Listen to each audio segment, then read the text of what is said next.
ఏర్పరచబడినటువంటి సమూహంలో ఉన్నాం. అయితే ఏర్పరచబడినటువంటి వ్యక్తులు కూడా పడిపోతారా అని మనం ఒకసారి ప్రశ్న వేస్తే పడిపోతారు అని బైబిల్ గ్రంథం చాలా స్పష్టంగా మనకి సెలవిస్తూ ఉంది. ఎందుకంటే అతను ఎంత గొప్ప భక్తుడైనా, అతను ఎంత ప్రీచర్ అయినా, అతను ఎంత టీచర్ అయినా, అతడు ఎంత గొప్ప నీతి వాక్యాలు చెప్పినా కూడా ప్రతి ఒక్కరికి కూడా కొన్ని బలహీనతలు ఉంటాయి.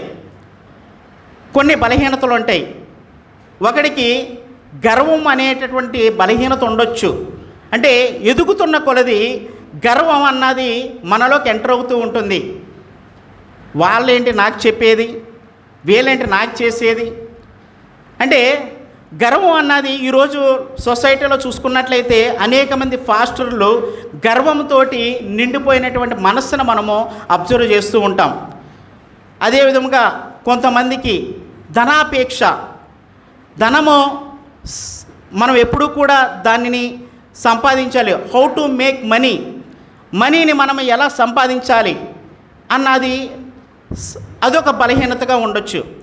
కొంతమందికి స్త్రీల పట్ల వ్యామోహం, అమ్మాయిల పట్ల వ్యామోహం, ఇలాంటి బలహీనతలు కొంతమందికి ఉండొచ్చు. కాబట్టి అందుకనే యోహాను పత్రికలో కూడా శరీరాశ, నేత్రాశ, జేవుపు డంబమని ఎప్పుడూ కూడా దేవుని యొక్క వాక్యము సెలవిస్తూ ఉంది.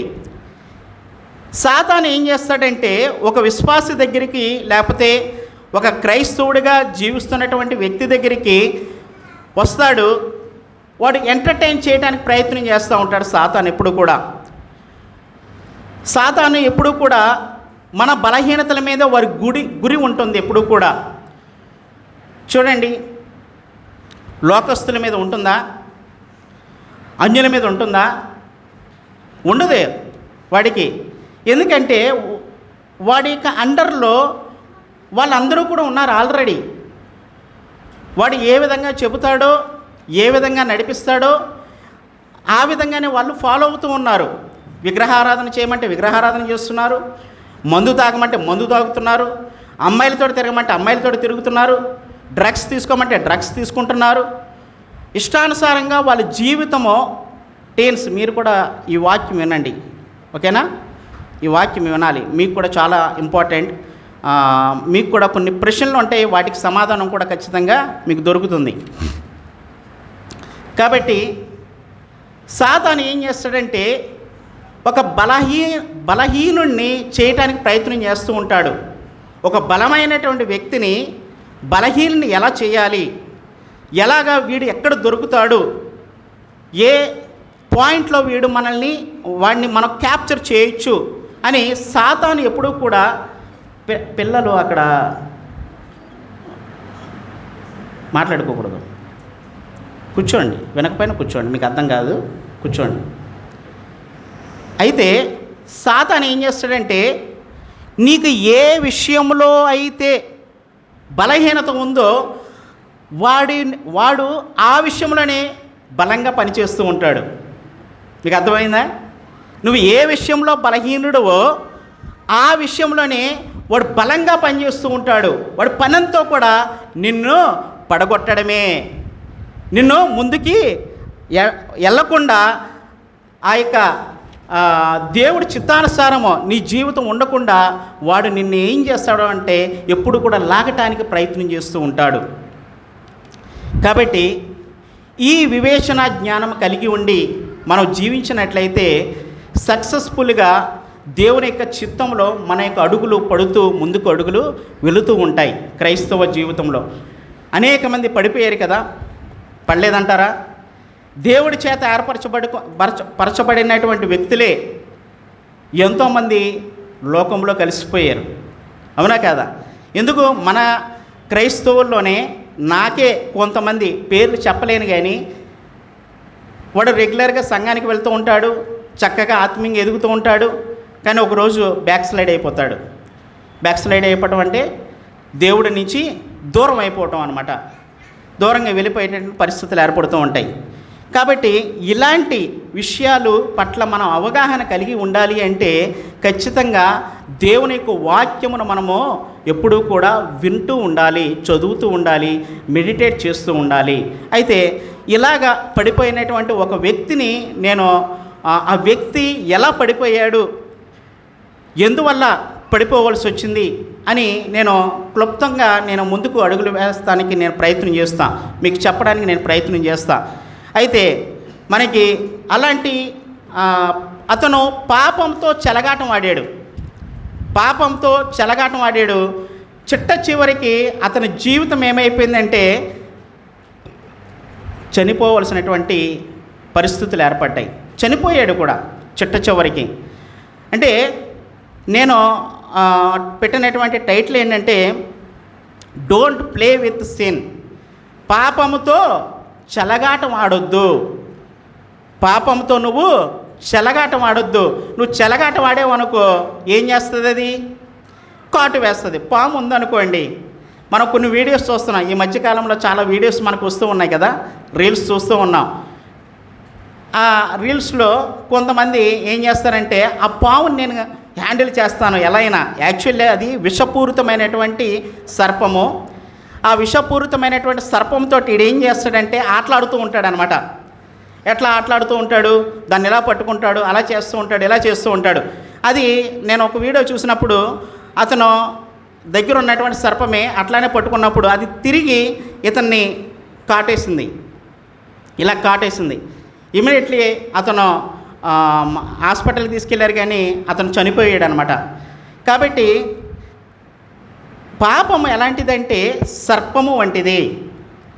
నువ్వు సర్పాన్ని ఇంటిలో కుక్క పిల్లలాగా పెంచుకుంటాను, లేకపోతే దాచుకుంటాను, దానికి పాలేస్తాను, గుడ్డులు ఎడతాను అంటే కుదరదు. అదేం చేస్తుందంటే ఒకరోజు ఆ గుడ్డుని మింగేటప్పుడు ఆ గుడ్డుని మింగటం ఎలా ఉంచు, నిన్నే మింగేస్తుంది. అలాగా పాపము కూడా నువ్వు నీ జీవితంలో ఎంటర్టైన్ చేస్తున్నావు అనుకో, నీ జీవితం దగ్గరికి వచ్చి నిన్ను చెలగాటం ఆడుతూ ఉంటుంది, ఇళ్ళ ఆడుతూ ఉంటుంది. దాన్ని పట్టుకోవడానికి ప్రయత్నం చేస్తూ లేకపోతే దాన్ని హక్కును చేర్చుకోవడానికి ప్రయత్నం చేసావనుకో ఇమీడియట్లీ ఏం చేస్తుందో తెలుస్తుంది, నిన్ను కాటేస్తుంది, నువ్వు నాశనానికి వెళ్ళిపోతావు. కాబట్టి ప్రియ సహోదరుడు సహోదరి, ఆ విషయంలో మనము ఒక వ్యక్తి ఏ విధంగా దేవుడి చేత ఏర్పరచబడ్డాడు, ఏ విధంగా ఆయన చక్కగా జీవిస్తూ ఉన్నాడు, కానీ పడిపోయాడు, ఆ తర్వాత నాశనానికి వెళ్ళిపోయాడు. ఆ యొక్క వ్యక్తి జీవితాన్ని నేను చెప్పడానికి నేను ప్రయత్నం చేస్తాను. అయితే అవి చాలామంది ఉన్నారు. అయితే ఏంటంటే నాకు బాగా కొంచెము నేను తీసుకున్నటువంటి సందర్భానికి కావలసినటువంటి వ్యక్తి ఎవరంటే సంసోను దేవుడి చేత ఏర్పడబడినటువంటి వ్యక్తి. ఇది ఎక్కడుంటుంది? సంసోను గురించి ఎక్కడ ఉంటుంది? జడ్జెస్. ఎక్కడ? అపోస్తుల కార్యాల జడ్జెస్. ఈయన ఎన్నో న్యాయాధిపతి? 12వ న్యాయాధిపతి. అయితే న్యాయాధిపతులు గ్రంథాన్ని మనం చూసుకున్నట్లయితే 13 నుంచి 16 అధ్యాయాలు ఎస్పెషల్లీ సంసోను గురించే ఎక్కువ కాన్సన్ట్రేషన్ చేస్తూ చెప్తూ ఉంటాడు పరిశుద్ధాత్మ దేవుడు. సంసోను చాలా చక్కగా ఎన్నో సంవత్సరాల నుంచి గొడ్డరాలిగా ఉన్నటువంటి ఆ యొక్క చదువుదాం ఒకసారి.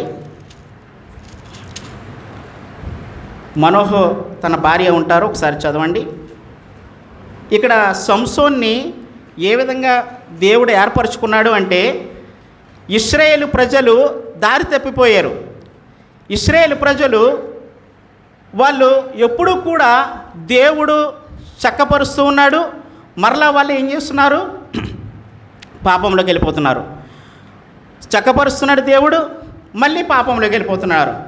ఇలా అందుకని ఇక్కడ ఒక మాట ఉంటుంది 13వ అధ్యాయంలో, ఇశ్రాయేలు మరలా ఈ పాయింట్ అర్థం చేసుకోండి. మరలా అంటే ముందు అనేక మార్లు వాళ్ళు పాపంలో పడిపోయారు, మరలా యెహోవా దృష్టికి దోషులు కాగా యెహోవా 40 సంవత్సరములు వారిని ఫిలిష్తీయుల చేతికి అప్పగించెను. ఇక్కడ జరిగినటువంటి సంఘటన ఏంటి? వారు దేవుని దృష్టికి పాపం చేస్తూ ఉన్నారు. దేవుని దృష్టికి పాపం చేస్తున్నప్పుడు వారు 40 సంవత్సరములు, అంటే దేవుడు వారిని డిసిప్లైన్ చేయటానికి వారిని ఎవరికి అప్పగించాడు? ఎవరికి అప్పగించాడు? ఫిలిష్తీయులకు అప్పగించాడు. ఫిలిష్తీయులు ఎవరు? ఇక్కడ ఫిలిష్తీయులు ఎవరు? చాలా గొప్ప దేహ దారుఢ్యం కలిగినటువంటి వ్యక్తులు. వాళ్ళ యుద్ధాల్లో గొప్ప నైపుణ్యం కలిగినటువంటి వ్యక్తులు.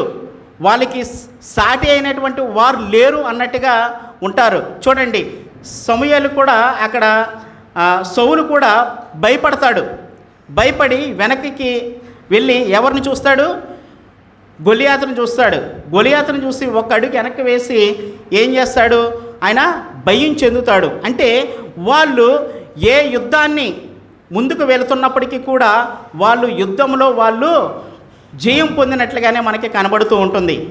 కాబట్టి వాళ్ళు చాలా యుద్ధ శూరులుగా మనకు కనబడుతూ ఉంటారు. అయితే వీళ్ళ చేతికి ఎవరిని అప్పగించారు అంటే ఇశ్రాయేలు ప్రజల్ని అప్పగించారు. మీకు అర్థమైందా? ఇశ్రాయేలు ప్రజల్ని అప్పగించడం జరిగింది. ఇశ్రాయేలు ప్రజలను అప్పగించి ఏం చేశాడో తెలుసా? ఒక యోధుడిని, ఒక బలము కలిగినటువంటి వ్యక్తిని అక్కడ తను పుట్టక ముందే దేవుని ప్రణాళికలో ఆ ప్రదేశంలో పెట్టడానికి దేవుడు ముందు. చూడండి ఒకసారి ఇక్కడ చదువుదాం. ఆ కాలమున దాను వంశస్థుడును జొరియా మైకుంటే చదవండి ఒకసారి 2వ వచనం నుంచి.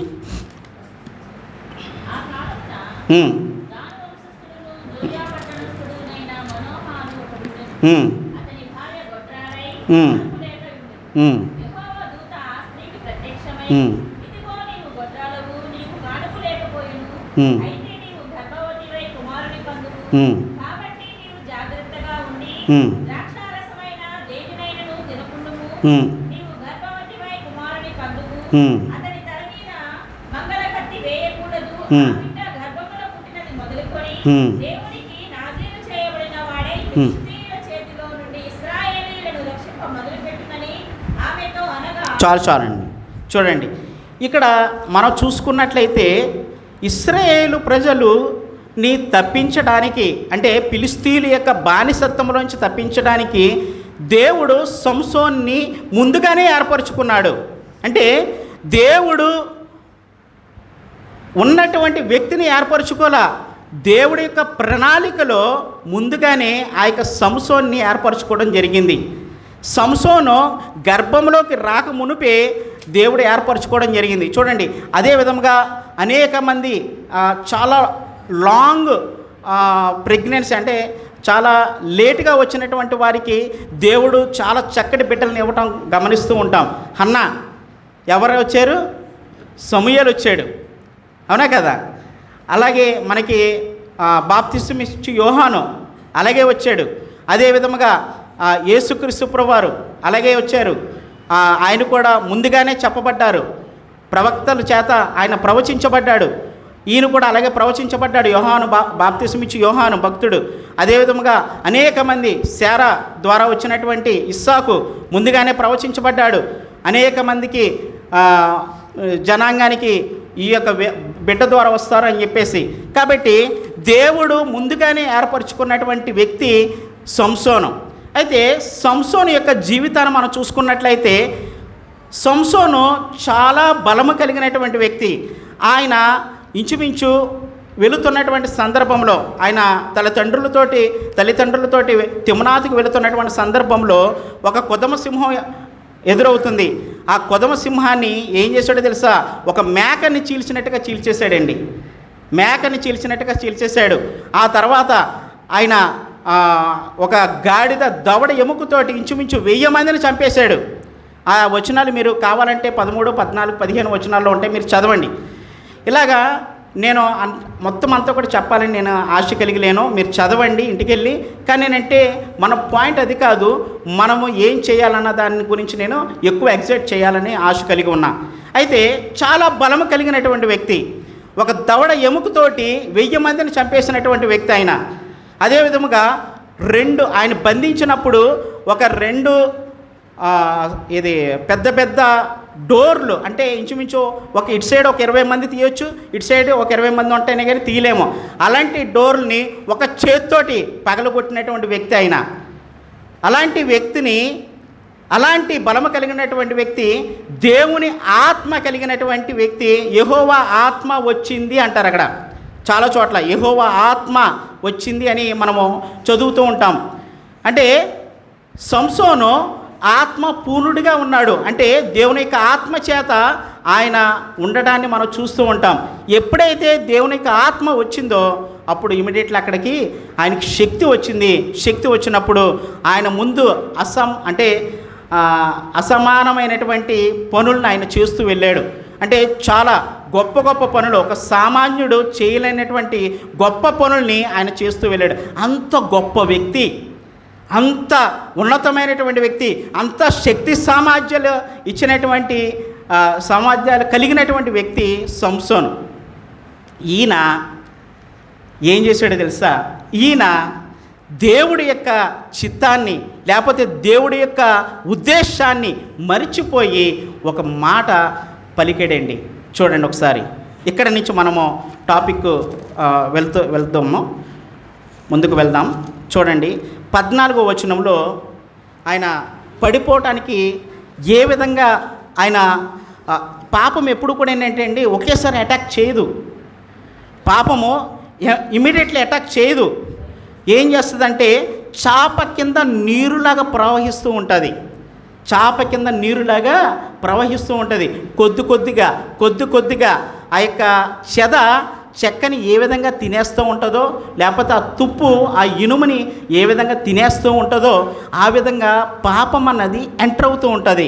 ఒక మాటతోటి ఎంటర్ అవుతూ ఉంటుంది. నెమ్మదిగా తన ఆత్మీయ స్థితిలో కోల్పోయేటటువంటి వ్యక్తిగా ఆ పాపం అన్నది ఆయన్ని చేస్తూ ఉంటుంది. ఒకసారి చూద్దామా 14వ వచనము. ఆయన ఏం చేశాడో చూడండి. సంసోను తిమ్నాతునకు వెళ్ళి తిమ్నాతులో ఫిలిష్తీయుల కుమార్తెలలో ఒకతను చూచెను. అతడు తిరిగి వచ్చి తిమ్నాతులో ఫిలిష్తీయుల కుమార్తెలో ఒకతను చూచి తిని, మీరు ఆమెను నాకిచ్చి పెండ్లి చేయవలనని తన తల్లిదండ్రులతో అనగా, వారు నీ స్వజనుల కుమార్తెల్లోనే కానీ నా జనుల్లోనే కానీ స్త్రీ లేదనుకొని సున్నతి పొందిన ఫిలిష్తీయుల నుండి కన్యను తెచ్చుకొనుటకు వెళ్ళుచున్నావా అని అతన్ని అడిగిరి. అందుకు సంసోను, ఆమె నాకు ఇష్టమైనది కనుక ఆమెను నా కొరకు తెప్పించమని తన తండ్రితో చెప్పాను. ఇక్కడే పడిపోయాడండి. ఫిలిష్తీయుల్ని దేవుడు ఆయన ఏర్పరచుకున్న దేనికోసం? దేవుడు ఆయన ఏర్పరచుకున్నది ఫిలిష్తీయులను సంహరించడానికి. ఫిలిష్తీయుల్ని సంహరించడానికి దేవుడు ఈయన శాంసన్ను ఆయన ప్రణాళికలో అక్కడ పెట్టడం జరిగింది. అలాంటి సందర్భంలో ఈయన ఏం చేస్తున్నాడు? ఎవరినైతే సంహరించాలో, ఎవరినైతే దేవుడికి వ్యతిరేకంగా ఉన్నటువంటి జనాంగాన్ని చంపివేయాలో వారిని దగ్గరికి వెళ్ళి వాళ్ళతోటి వియ్యమందుకోవాలని ఆయన ప్రయత్నాలు జరుగుతూ ఉన్నాయి. చూడండి ఆయన ఏమంటాడో తెలుసా? తిమ్నాతునకు వెళ్ళి తిమ్నాతులో ఫిలిష్తీయుల కుమార్తెలు ఒకతన్ని చూచెను. చూడండి, చూచెను. పాపం అన్నది ఎక్కడి నుంచి ఎంటర్ అవుతుంది అంటే చూడటం దగ్గర నుంచి స్టార్ట్ అవుతుంది. నా పాయింట్ మీకు అర్థమైందా? చూచాడు. చూచి ఆ యొక్క స్త్రీ ఆ యొక్క వ్యక్తికి చాలా ఇంపుగా కనిపించింది, చాలా చక్కగా ఒక సౌందర్యవతిగా కనిపించింది. ఇమీడియట్లీ ఏమన్నాడో తెలుసా? నేను ఆమెనే చేసుకుంటాను, ఆమెనే పెంట్లాడతాను నేను. ఆ మాటకి తల్లిదండ్రులు ఒక మాట అన్నారు. ఏమన్నారో తెలుసా? అయ్యా, సున్నతి లేని ఈ ఫిలిష్తీయుల కుమార్తెను నువ్వు ఎందుకు చేసుకోవాలనుకుంటున్నావు? మా కుటుంబంలో లేరా? లేకపోతే నీ తండ్రి కుటుంబంలో లేరా? వాళ్ళని చేసుకుంటే నీ భవిష్యత్తు బాగుంటుంది, నీ యొక్క జీవితం బాగుంటుందని చెబుతూ వచ్చారు. అయితే ఇక్కడ నేను తీసుకున్నటువంటి పాయింట్ ఏంటంటే, నువ్వు ఎప్పుడైతే పాపము దగ్గరికి వెళ్ళి పాపాన్ని చూసావో ఆ పాపము నిన్ను అట్రాక్ట్ చేస్తూనే ఉంటుంది. గమనించండి, అట్రాక్ట్ చేస్తూనే ఉంటుంది. నువ్వు పాపాన్ని నీ జీవితంలోకి ఎంటర్టైన్ చేస్తావు. తర్వాత ఆ పాపము నీ జీవితంలోకి వెళ్ళిపోతూ ఉంటుంది. గమనించండి, ఇక్కడ అర్థం చేసుకోండి. దావీదు దగ్గర కూడా జరిగింది ఇదే. దావీదు కూడా ఆ యొక్క గది మీద యుద్ధానికి వెళ్లకుండా ఇటు అటు తిరుగుతూ వస్తూ ఉన్నాడు. అలాంటి సందర్భంలో ఒక స్నానము చేస్తున్నటువంటి స్త్రీని చూచాడు. మీకు అర్థమైందా? స్నానము చేస్తున్నటువంటి స్త్రీని, ఎవరిని? బెత్షెబాని చూశాడు. ఆటోమేటికల్లీ ఏం చేశాడు అతను? ఆ యొక్క సీన్ చూసినప్పుడు ఇమీడియట్లీ ఏం జరిగిందో తెలుసా? తను హృదయంలోకి అది ఎంటర్ అయింది. దాన్ని ప్రింట్ వేసుకున్నాడు, దాన్ని రివైండ్ చేస్తూ ఉన్నాడు.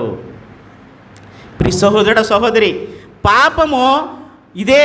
పాపం యొక్క గొప్పతనం ఏంటో తెలుసా? అది నిన్ను ఫస్ట్ ఆఫ్ ఆల్ చాలా ఎంటర్టైన్ చేయటానికి ముందుకు చూపిస్తూ ఉంటుంది. నువ్వు ఏ బలహీనతతో ఉన్నావో దాన్నే సాతానుగాడు నీకు రుచి చూపించడానికి తీసుకొస్తాడు. చూడండి, చూచాడు, చూసి అక్కడతో ఆగిపోయాడా? ఆగిపోలా, ముందుకు అడుగులు వేస్తూ వెళ్ళాడు. పెండ్లి చేసుకుంటానన్నాడు. పెండ్లి చేసుకోవడానికి ఆయన అక్కడతో ఆగిపోయాడా? ఇంకా ముందుకి తన యొక్క జీవితం ముందు చూపిస్తాను మీకు. తన జీవితము అడుగులు వేస్తే వెళ్ళండి. అందుకని మనం ఎప్పుడు కూడా ప్రియ సహోదర సహోదరి, పాపాన్ని చూసి మనం వదిలేయాలి. ఒకవేళ అక్కడ పాపం ఉంది అంటే చూడటం తప్పు కాదండి. మీకు అర్థం చేసుకోండి, చూడటము తప్పు కాదు. ఇప్పుడు మనము బండి మీద వెళ్తూ ఉంటాం, అక్కడ ఏదో అసభ్యకరమైనటువంటి వాల్ పోస్టర్ ఉంటుంది, లేకపోతే చూడకున్నటువంటి దృశ్యం ఉంటుంది. చూస్తావు, వదిలేస్తే పర్వాలా, మళ్ళీ చూడాలి అని అనిపిస్తుంది తెలుసా నీ యొక్క హృదయంలో? అదే పాపము. అప్పుడే నీ జీవితంలో, నీ హృదయంలో పాపానికి బీజం పడుతుంది. మీకు అర్థమవుతుందా? పాపానికి నీ జీవితంలో బీజం పడుతుంది. దావీదు చూసి వదిలేసి ఉంటే సరిపోయి ఉండే. దావీదు ఆ యొక్క స్త్రీ కామన్గా అక్కడ కనిపించుండొచ్చు, చూశాడు, లెట్ ఇట్ గో, మనది ఇది కాదు, ఇది మన టైం కాదు, ఇది మన అంటే దాన్ని ఏమంటారు, ప్లేస్ కాదు అని వదిలేసి వెళ్ళిపోయి ఉంటే ఏమీ కాదు. చూడండి, రోడ్డు మీద గేదె పేడేస్తుంది, మళ్ళీ చూడాలి అనిపిస్తుందా? ఎరా చిన్న అనిపిస్తుందా? మళ్ళీ చూద్దాం అని మనసులో నీకేమన్నా హతహ ఉంటుందా? ఉండదు కదా. పాపము కూడా పేడ లాంటిది, విసర్జించబడింది. నీవు క్రీస్తుని ధరించినప్పుడు ఆ పాపము నీ నుంచి విసర్జించబడింది. నువ్వు దాన్ని మళ్ళీ చూడాలి అని నువ్వు ఎప్పుడైతే అనుకుంటూ ఉంటావో, చూడండి, దావీదు చేసినటువంటి తప్పు అదే. చూచాడు, మనసులో పెట్టుకున్నాడు, రివైండ్ చేసుకుంటున్నాడు. ఒకప్పుడు అది ఏం చేసిందో తెలుసా? ఆమెని తోటి పాపం చేయటానికి అదే మొదటి స్థానం. ప్రియ సహోదరుడు సహోదరి, మనం కూడా దరిద్రం ఏంటంటే, నిజంగా నేను పొద్దుడు కూడా మా పిల్లల్ని తిడుతూ వచ్చాను, ఫోన్లు పెట్టి కూర్చున్నారు. మనకున్న దరిద్రం ఏంటంటే, మరి ఈ జనరేషన్లో, మరి మన జనరేషన్లో లేదు నాకు తెలుసండి కదా, 80sలో పుట్టిన వాళ్ళకి లేదు ఈ దరిద్రం. మనం శుభ్రంగా బయటికి వెళ్ళి ఆటలాడుకునే వాళ్ళం, కోతు కొమ్మచ్చులను, ఏ గూటి బిల్లని ఏ ఆడుకునే వాళ్ళం. ఇప్పుడు అలా లేదండి. ప్రతి ఒక్కడు, నేను మా ఇంటి దగ్గర వెళ్తూ ఉంటాను, అక్కడ ఒక ప్లాట్ఫామ్ ఉంటుంది, మొక్కలేసి అక్కడ 3-4 పిల్లలు కూర్చుంటారనమాట. యాక్చువల్లీ పిల్లలు కూర్చుంటే ఆడుకుంటారు కదా, లేకపోతే ఒకరికొకరు మాట్లాడుకుంటారు కదా. కోతుల్లాగా ఈడొకటి ఆడొకటి అనమాట, ఇలా చూస్తూనే ఉంటారు. ఈడో కోతి. నేను అందాం అనుకున్నా, ఏమో మళ్ళీ నేను ఎప్పుడైనా ఒంటరిగా కనిపించినప్పుడు ఒకటి దెబ్బేసాడు అనుకో, లేరిపోయింది, ఎందుకులే నా దారి నేను పోయా, ఆడుకోవచ్చు కదరా బాబు అందాం అనుకున్నా. లేదు, ఈ రోజుల్లో ఉన్న దరిద్రం ఏంటంటే చూడటం, రీల్స్ చూడటం నీ టైంని కన్జప్షన్ చేసేస్తుంది. నువ్వు ఏ పనులు చేయాలో ఆ పనులు చేయకుండా చేసేస్తుంది. ఇవన్నీ కూడా జరుగుతున్నాయి కదా. ఫేస్బుక్లో ఓపెన్ చేస్తూ ఉంటాం, చూస్తూనే ఉంటాం. యూట్యూబ్లో ఓపెన్ చేస్తూ ఉంటాం, చూస్తూనే ఉంటాం. నీ టైంని అంతటిని కూడా తినేస్తుంది అది. సాతానుగాడు అలాగే వస్తున్నాడు నీ దగ్గరికి. ఈ రోజుల్లో తప్పుడు కార్యక్రమాలు జరుగుతున్నాయంటే దియే కారణాలు. వాళ్ళు చూస్తున్నారు, దాన్ని చేయాలని ఆశ కలిగి ఉన్నారు, వాళ్ళు తప్పుడు మార్గంలో వాళ్ళు వెళ్ళిపోతున్నారు. ప్రియ సహోదరుడా, పిల్లలు, ప్రతిదానికి సమయాన్ని ఇవ్వండి. కాసేపే, మహా అయితే ఒక పావు గంట, 20 నిమిషాలు అంతే, వదిలేయండి. పెద్దవాళ్ళు కూడానండి, ఈ రోజుల్లో పెద్దవాళ్ళు కూడా ఫోన్లతోటే చూస్తూనే ఉన్నారు. మరి నువ్వు అలా చూస్తూ ఉంటే దేవుని యొక్క వాక్యం ఎప్పుడు వెళ్తుంది? ఆ వీడియోసే, ఆ రీల్సే నీ హృదయంలో ఉంటాయి కదా, అప్పుడే కదా నువ్వు పాపానికి దగ్గర అయ్యే అవకాశం ఉంటుంది. సాతానుగాడికి నువ్వు అవకాశం ఇచ్చేటటువంటి అవకాశం నువ్వే ఇస్తున్నావు కదా. ప్రియ సహోదర సహోదరి, ఆయన ఏం చేశాడో తెలుసా? వెళ్ళి తిమ్నాతులో ఫిలిష్తీయుల కుమార్తెలు ఒకతను చూచెను. చూడటమే కాదు, నెక్స్ట్ స్టెప్ ఏం చేశాడో తెలుసా? ఆమెతోటి రిలేషన్ పెట్టుకున్నాడు. అంటే రిలేషన్ అంటే పెండ్లి చేసుకోవడానికి ముందుకు అడుగులు వేసేసాడు. ప్రియ సహోదర సహోదరి, ఈ రోజుల్లో don't see sinful things. If you see it will attracts you.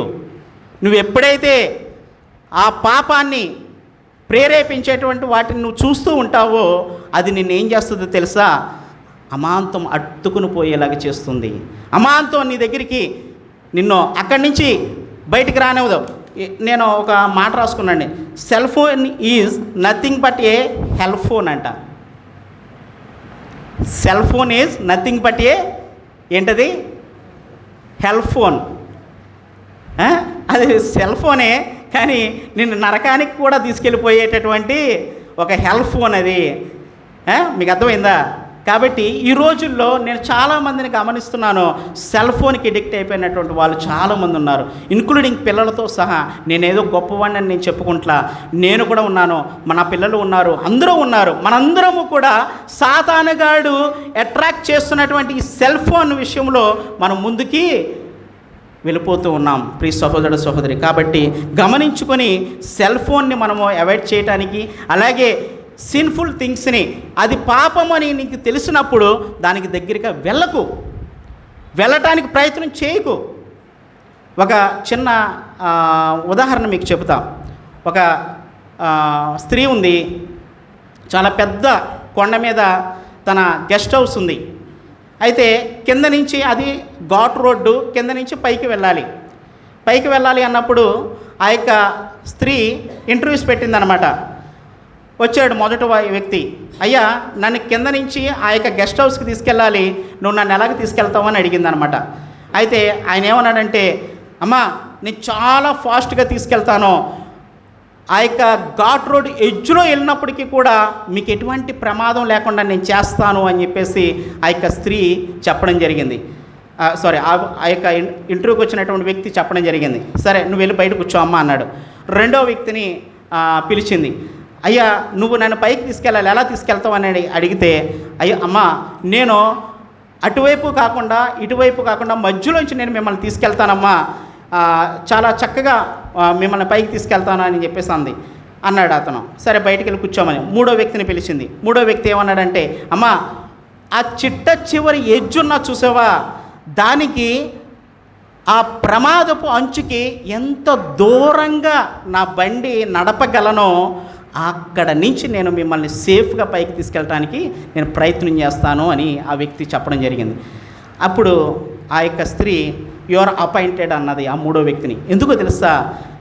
నీవు నన్ను సేఫ్గా ప్రమాదపు అంచున కాదు, మధ్యలో కాదు, వీలైనంత దూరంగా నన్ను తీసుకెళ్తానని చెప్పే చూసావా, ఆ మాట నాకు కావాలి. ఈ రోజుని పాపాన్ని నేను నా జీవితంలో చాలా దగ్గరగా ఉన్నా కూడా నేను హ్యాండిల్ చేయగలుగుతానని నువ్వు అనుకుంటున్నావేమో, నువ్వు హ్యాండిల్ చేయలేవు. అది ఒక రోజు నిన్ను మింగేస్తుంది, అది ఒక రోజు నిన్ను పాపంలో పడేటట్లు చేస్తుంది. కాబట్టి పాపాన్ని మనము డోంట్ ఎంటర్టైన్ సిన్. మన జీవితంలోకి పాపాన్ని ఎంటర్టైన్ ఎప్పుడు కూడా చేయడానికి ముందుకు వెళ్ళకూడదు. చూడండి, ఇంకా డోంట్ రిలేషన్షిప్ విత్ అన్బిలీవర్స్. మొదటి పాయింట్ ఏంటి? Don't see sinful things. మనము ఆ యొక్క పాపపు విషయాలు ఉన్నటువంటి వాటిని మనము చూడకూడదు.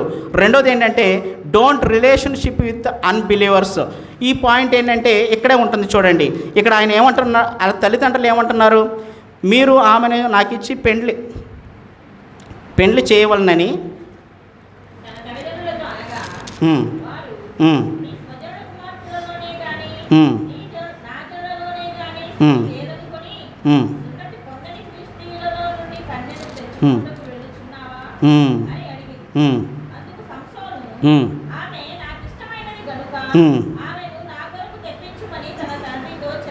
చాలండి. ఇక్కడ ఏమంటున్నాడు ఆయన? ఆమె ఒక దేవుడు రిలేషన్, అంటే దేవుడితోటి సంబంధం లేనటువంటి ఒక జనాంగము ఫిలిష్తీయులు.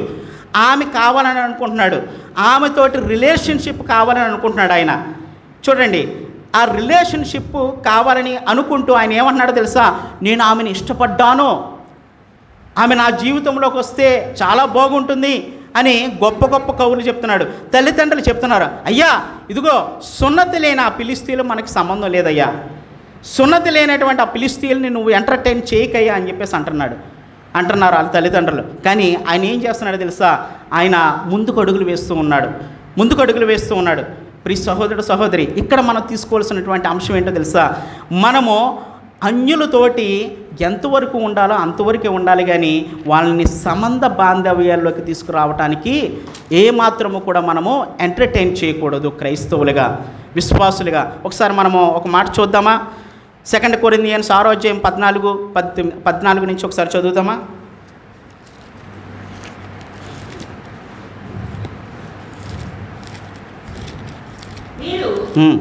అవిశ్వాసులతో జోడుగా ఉండకుడి, నీతికి దుర్నీతితో ఏమి సాగదు, వెలుగునకు చీకటితో ఏమి పొత్తు, క్రీస్తునకు బెలియాలుతో ఏమి సంబంధం, అవిశ్వాసంతో విశ్వాసికి పాలెక్కడిది, దేవుని ఆలయమునకు విగ్రహములతో ఏమి పొందిక, మనము జీవము గల దేవుని ఆలయమై ఉన్నాము. అందుకు దేవుడు ఈలాగు సెలవిచ్చుచున్నాడు, నేను వారిలో నివసించి సంచరింతును, నేను వారి దేవుడినై ఉందును, వారు నా ప్రజలై ఉందురు. కావున మీరు వారి మధ్య నుండి బయలువెడలి ప్రత్యేకముగా ఉండుడి, అపవిత్రమైన దానిని ముట్టకుడని ప్రభువు చెప్పుచున్నాడు. మరియు నేను మిమ్మల్ని చేర్చుకొందును, మీకు తండ్రినై ఉందును, మీరు నాకు కుమారులను కుమార్తెలునై ఉందురని సర్వశక్తి గల ప్రభువు చెప్పుచున్నాడు. ఈ మాట ఎవరు చెప్తున్నారు? సర్వశక్తి కలిగినటువంటి ప్రభువే చెప్తున్నాడు. అవిశ్వాసులు తోటి మీకు జోడెక్కడిది?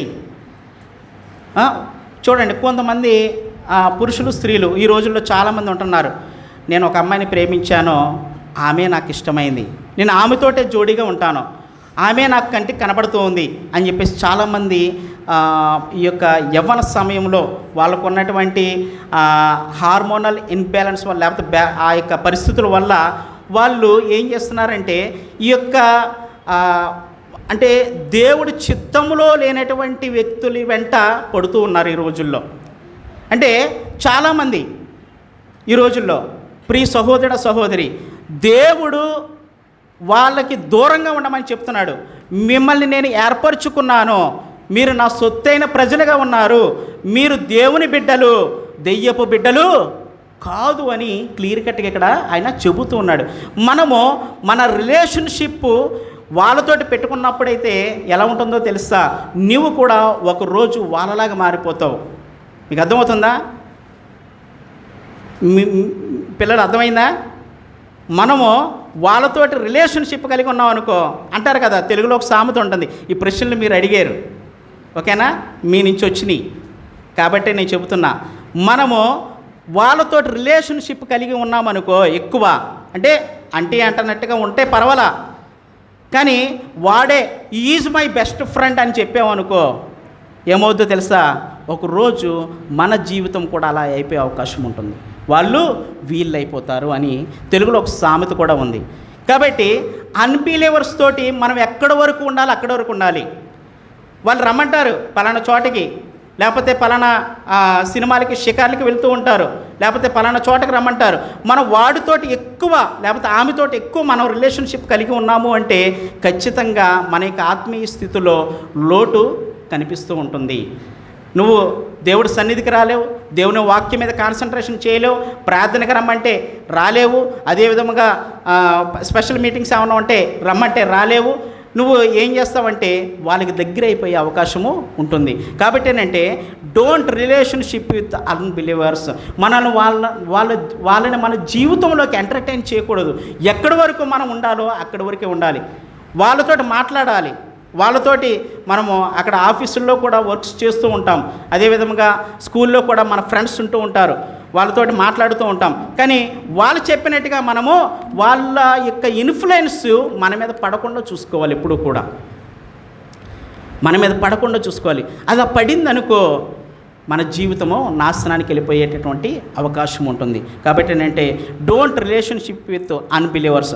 మూడో పాయింట్గా నేను ఇంకొక పాయింట్ ఉంది, ఆ పాయింట్ని కూడా చెప్పి నేను ముగించేస్తాను. Don't forget God's plan in your life. Don't forget God's plan in your life. Samson యొక్క ప్లాన్ ఏంటి?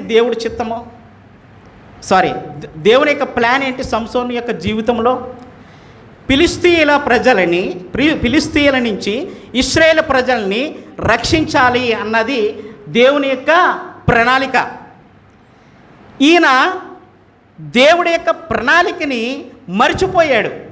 మర్చిపోయి తిమ్నాతుకి వెళ్ళాడు. తిమ్నాతులో ఫిలిస్తీయులు ఒక దానిని పెళ్లి చేసుకున్నాడు. అక్కడ నుంచి ఇంకొక చోటకి వెళ్ళాడు. అక్కడ నుంచి మూడవ చోటకు వచ్చాడు. ఎక్కడికి వచ్చాడో తెలుసా? తన స్థితి ఎక్కడికి దిగజారిపోయిందో తెలుసా? 16వ అధ్యాయంలోకి రండి, ఒకసారి చూద్దాం. 16వ అధ్యాయంలోకి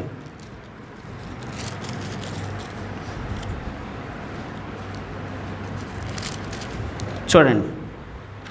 తర్వాత సంసోను గాజాకు వెళ్ళి వేశ్యవతిని చూచి ఆమె యొద్ద చేరెను. సంసోను అక్కడికి వచ్చెనని గాజా వారికి తెలిసినప్పుడు మాట పెట్టి రేపు తెల్లవారిన తరువాత అతని చంపుదుననుకొని పట్టణపు ద్వారమునొద్ద ఆ రాత్రి అంతయు పొంచి ఉండెను.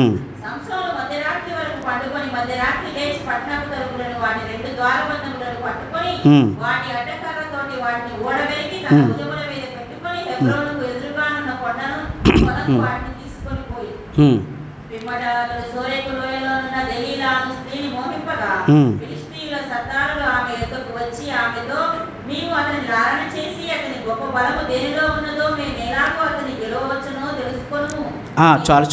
చాలు. ఇక్కడ ఈయన ఎక్కడికి వచ్చాడు? గాజాకు వచ్చాడు. గాజాలో ఒక దెలీలా అనేటటువంటి వేశ్య ఉంది. దెలీలా అనే మాటకి ఏంటంటే బలహీనత అని అర్థం. ఓకేనా?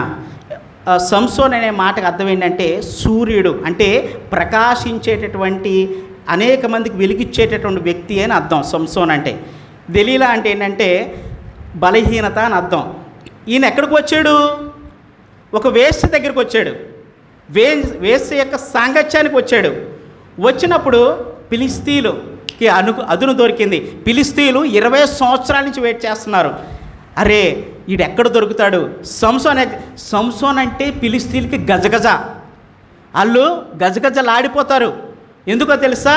ఆయన ఎన్నో కార్యక్రమాలు చేశాడు. అంటే కొదమ సింహాన్ని చించేశాడు. అదేవిధంగా ఇక్కడ ముందు చూసాం కదా, 2 తలుపుల్ని ఒక్క లెక్కన లాగేశాడు. అలాంటి బలము కలిగినటువంటి వ్యక్తిని చూస్తే అరే బాబా, ఎంత పెద్ద బలము కలిగినటువంటి వ్యక్తిని మనం ఎలాగ సంహరించాలి, వీడి బలహీనత ఎక్కడ ఉంది అని వెతుకుతూ వచ్చారు. వచ్చినప్పుడు ఆ ఫిలిస్తీయులు ఏమంటున్నారో తెలుసా? నీ దగ్గరికి వస్తాడు కదా, లాలన చేయి. అడేమన్నా చిన్నపిల్లాడా లాలన చేయడానికి? అడేమన్నా చిన్నపిల్లాడా? సంసోన్ ఏమన్నా చిన్నపిల్లాడా? లాలన చెయ్యాలంట. వచ్చి ఏం చేస్తావు తెలుసా? నువ్వు చక్కగా మాట్లాడు. మీరు సామెతల గ్రంథం 5వ అధ్యాయం చదవండి. అందులో జారస్త్రీ గురించి ఉంటుంది. నాకు సమయం లేదు, మీరు ఇంటికి వెళ్ళి చదవండి. జారస్త్రీ ఎలాంటిదో మీకు క్లియర్ కట్గా అక్కడ మీకు కనబడుతూ ఉంటుంది. దాని యొక్క ఇంటి ఉండకూడదు, దాని దగ్గరికి వెళ్ళకూడదు, వెళితే ఎలా ఉంటాయో అన్నీ కూడా చెప్తూ ఉంటాడు. కాబట్టి ఈయన ఒక స్త్రీ దగ్గరికి వెళ్ళాడు, జారస్త్రీ దగ్గరికి, ఒక తప్పుడు వేశ్య దగ్గరికి వెళ్ళాడు. వెళ్ళినప్పుడు అక్కడ జరిగినటువంటి కార్యక్రమం ఏంటో తెలుసా? చూడండి, 3 సార్లు నీ బలం ఎక్కడ ఉంది అని అడుగుద్ది దెలీలా. నీ బలహీనత ఏంటి, నువ్వు ఎక్కడ పడిపోతావో అని అడుగుద్ది. అడిగినప్పుడు 3 సార్లు కూడా ఏదేదో చెబుతాడు. మీరు ఆ 16వ అధ్యాయం చదవండి, కావాలంటే 6వ వచనం చదవండి, తర్వాత 10వ వచనం 11వ వచనం చదవండి, తర్వాత 14వ వచనం చదవండి. 15వ వచనం చదవండి. ఇక్కడ ఈ అధ్యాయంలో చదివినప్పుడు దెలీలా అడుగుద్ది, నీ బలహీనత ఏంటి అంటే, నీ బలం ఎక్కడ ఉంది అని చెప్పేసి అంటే ఏదేదో చెబుతూ ఉంటాడు, కానీ ఆమె సక్సెస్ అవ్వదు అనమాట. ఆ విషయంలో సక్సెస్ అవ్వలేనప్పుడు గ్రహించాలి కదా. ఇక్కడ అడుగుతుంది చూడు, కాబట్టి దెలీలా నీ మహాబలము దేనిలో ఉన్నదో నిన్ను దేని చేత కట్టి బంధించవచ్చునో నాకు తెలియజేసి తెలుపుమని సంసోనుతో అడగ్గా. చూడు, సంసోనికి ఏమాత్రమైనటువంటి గాడ్స్ ప్లాన్ ఉందా? మర్చిపోయాడు కదా. అరే, దేవుడు నన్ను ఏర్పరచుకున్నాడు, ఫిలిష్తీయులు చేతి నుంచి ఇశ్రాయేలు ప్రజల్ని నేను రక్షించాలి అన్న ఆలోచన కొసంతైనా ఉందా? లేదు, ఏమాత్రము కూడా. మర్చిపోయి దెలీలాకి ఏదేదో చెబుతూ ఉన్నాడు. లాస్ట్కి దెలీలా ఏం చేసిందో తెలుసా? ఒకసారి చదవండి. ఆమె అనుదినము మాటల చేత అతన్ని బాధించి తొందర పెట్టుచున్నందున 16వ వచనం, అతడు ప్రాణము విసిగి చావగోరిన. చూడండి, ఈ మాట ఎంత దరిద్రంగా ఉంటుందో చూడండి. అసలు నువ్వే నాకు కావాలి, నీ చచ్చిపోయినా పర్వాలేదు అంటే పాపము ఎంత భయంకరమైనటువంటి స్థితికి తీసుకెళ్ళిందో అబ్జర్వ్ చేయండి ప్రియ సహోదర సహోదరి. ఆ పాపము అతన్ని నేను చచ్చిపోయినా పర్వాలేదు, నువ్వే నాకు ఉండాలి. చూసారా ప్రియ సహోదర సహోదరి, పాపము నిన్నేం చేస్తుందో తెలుసా? నాకేది లేకపోయినా పర్వాలేదు, దేవుడు సన్నిధి లేకపోయినా పర్వాలేదు, దేవుడు ప్రజలు లేకపోయినా పర్వాలేదు, నాకు డబ్బు ఉంటే చాలు, నాకు గర్వం ప్రైడ్ ఉంటే చాలు, లేకపోతే నాకు అంటే ఆ స్త్రీ ఉంటే చాలు అని నీలో ఆ యొక్క లోక ఆశలు డామినేట్ చేస్తాయి. పాపం యొక్క తీరు ఇదే. ఆమె అనొచ్చు, ఏంటి నా బలం గురించి నీకెందుకు, నా బలం ఎక్కడుందా నీకెందుకు అని ఆయన అడగొచ్చుగా. అడగలా, పడిపోయాడు. చూడండి, ఆయన జీవితంలో స్టెప్ తిమ్నాతికి వెళ్ళాడు, తిమ్నాతి నుంచి వేరే ప్లేస్కి వెళ్ళాడు, అక్కడి నుంచి మళ్ళీ గాజాకు వచ్చాడు, అక్కడి నుంచి అలా గ్రాఫ్ తన యొక్క ఆత్మీయ జీవితం అలా డౌన్ అయిపోతూ ఉంది. చివరికి ఏం తీసుకెళ్ళిందో తెలుసా? తన 2 కళ్ళు కూడా పెరికి వేసాడు. అక్కడ ఫిలిష్తీయులు తెలుసా? ఫిలిష్తీయులు మీరు 16వ అధ్యాయంలోనే ఉంటుంది చూడండి. కాబట్టి చూడండి, దేనితోటి మొదలైంది తన జీవితము? చూడండి, పక్కన పేజీ తీయండి. 27వ వచనం చదవండి అమ్మ, ఎవరన్నా 27.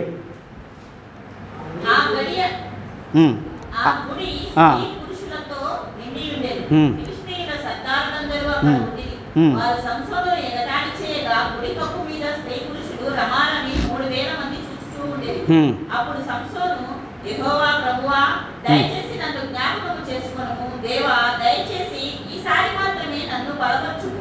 నా 2 కన్నుల నిమిత్తము ఫిలిష్తీయులను ఒక్కమారే దండించి పలకించుకోనిమ్మని యెహోవాకు మొరపెట్టి, ఆ గుడికి ఆధారముగానున్న 2 మధ్యస్తంభములలో ఒకదానిని కుడి చేతను ఒకదానిని ఎడమ చేతను పట్టుకొని, నేను ఫిలిష్తీయులను చనిపోదుముగాక అని చెప్పి బలముతో వంగినప్పుడు గుడి ఆ సర్దారుల మీదను దానిలో ఉన్న జనులందరి మీదను పడింది.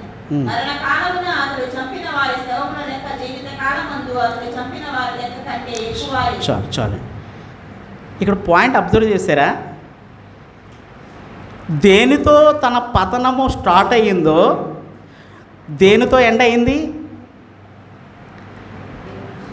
కంటితోటి చూచాడు, కళ్ళు పెరికేశారు. మీకు అబ్జర్వ్ అయిందా? కంటితోటి చూచాడు. ఎక్కడికి వెళ్ళి? తిమ్నాతులోకి వెళ్ళి ఫిలిష్తీయులు ఒక దాన్ని చూచాడు. ఎక్కడ ఎండ్ అయింది తన జీవితము? ఏదైతే పాపాన్ని చూసి తన జీవితంలోకి ఎంటర్టైన్ చేశాడో అక్కడే ముగిసిపోయింది తన జీవితం. ప్రియ సహోదరుడా సహోదరి, నీ జీవితంలో కూడా పాపాన్ని నువ్వు ఎక్కడైతే ఎంటర్టైన్ చేస్తావో, ఎక్కడైతే స్టార్ట్ అవుతుందో ముగింపు కూడా అక్కడికే వస్తుంది. చూడండి, దావీదు తప్పు చేశాడు బెత్షెబాతోటి. ఎక్కడ స్టార్ట్ అయింది? ఆమెతోటి ఉండటం స్టార్ట్ అయింది. నెక్స్ట్ తన పిల్లలు ఎక్కడైతే స్టార్ట్ అయిందో అక్కడే ముగించబడింది అతని జీవితం కూడా. మీకు అర్థమవుతుందా? ప్రియ సహోదరుడు సహోదరి, పాపాన్ని మన జీవితంలో ఎక్కడైతే నువ్వు నీ బలహీనతలు నాకు తెలియదు, నా బలహీనతలు ఏంటో నాకు తెలుసు. నా బలహీనతలు నాకంటే సాతానుగాడికి ఎక్కువ తెలుసు. కాబట్టి నీ బలహీనతలు ఎక్కడైతే స్టార్ట్ అవుతాయో అక్కడే ఎండింగ్ అని గుర్తుపెట్టుకో ప్రియ సహోదరుడు సహోదరి. అయితే లాస్ట్కి ఆయన ఏం చేశాడో తెలుసా? రెపెంట్ అయ్యాడు. అయ్యా ఇదిగో ఒక్క ఛాన్స్, ఒక్కసారి నీ ఆత్మను నాకు మళ్ళీ పంపించు. ఇదిగో వీళ్ళందరూ కూడా ఎగతాళి చేస్తున్నారు. పాపం ఏం చేస్తుందో తెలుసా? ఎగతాళి చేసి అపహాసంలోకి తీసుకెళ్తుంది, అక్కడ నాశనానికి తీసుకెళ్ళిపోయింది. ఆయన ఏం చేశాడో తెలుసా? ఒక్క అవకాశం దేవుడిని అడిగినప్పుడు దేవుడు ఎవరు? కరుణామయుడు, కరుణా సంపన్నుడు, అయిన దయగలిగిన దేవుడు మన దేవుడు. తీసుకో అని ఇచ్చాడు. ఆ 2 స్తంభాలని కూడా లాగేసినప్పుడు 3,000 మంది అక్కడ ఉన్నటువంటి స్త్రీ పురుషులు అందరూ కూడా ఆయనతో పాటు చచ్చిపోయారు. హెబ్రీ పత్రిక 11వ అధ్యాయంలో ఆయన పేరు విశ్వాస వీరుల్లో లిఖించబడ్డది. ప్రియ సహోదరుడు సహోదరి, పాపము ఎక్కడ స్టార్ట్ అవుతుందో ముగింపు కూడా అక్కడే ఉంటుంది. Be alert. నువ్వు ఏది చేస్తున్నావో అది నీకు పాపమని తెలిసినప్పుడు నువ్వు దాన్ని ఎంటర్టైన్ చేస్తున్నావా? నిన్ను కొంచెం నిన్ను కాలుస్తూ ఉంటుంది, నిన్ను నాశనానికి తీసుకెళ్తుంది, దేవుడి దగ్గర నుంచి దూరం చేసేస్తుంది. కాబట్టి మనము ఈ 3 పాయింట్లు గుర్తుపెట్టుకోండి. Don't see or watch sinful things, don't relationship with unbelievers, don't forget God's plan in our life.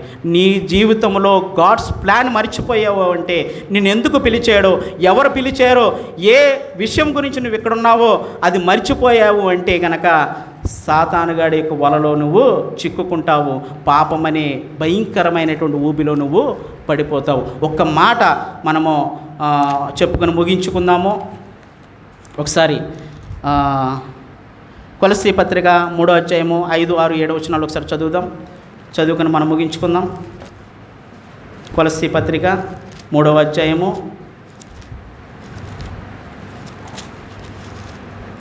చదవండి త్వరగా. కావున భూమి మీద మీ అవయవములను అనగా జారత్వమును, అపవిత్రతను, కాముతరతను, దురాశను, విగ్రహారాధనైన ధనాపేక్షను చంపివేయడి. వాటి వలన దేవుని ఉగ్రత అవిధేయుల మీదకి వచ్చెను. పూర్వము వారి మధ్య జీవించినప్పుడు మీరును వీటిని అనుసరించి నడుచుకుంటారు.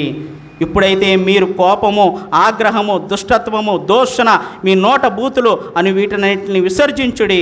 ఒకనితో ఒకడు అబద్ధమాడుకుడి. ఎలయనగా ప్రాచీన స్వభావమును దాని క్రియలతో కూడా మీరు పరిచయించి జ్ఞానము కలిగి నిమిత్తము దానిని సృజించిన వాని పోలిక చొప్పున నూతన పరచబడుచున్న నవీన స్వభావమును ధరించుకొని ఉన్నారు. ఇది రాసుకోండి, మీరు అండర్లైన్ చేసుకుని రాసుకోండి పాయింట్. మనం ప్రాచీన స్వభావాన్ని వదిలిపెట్టాలి.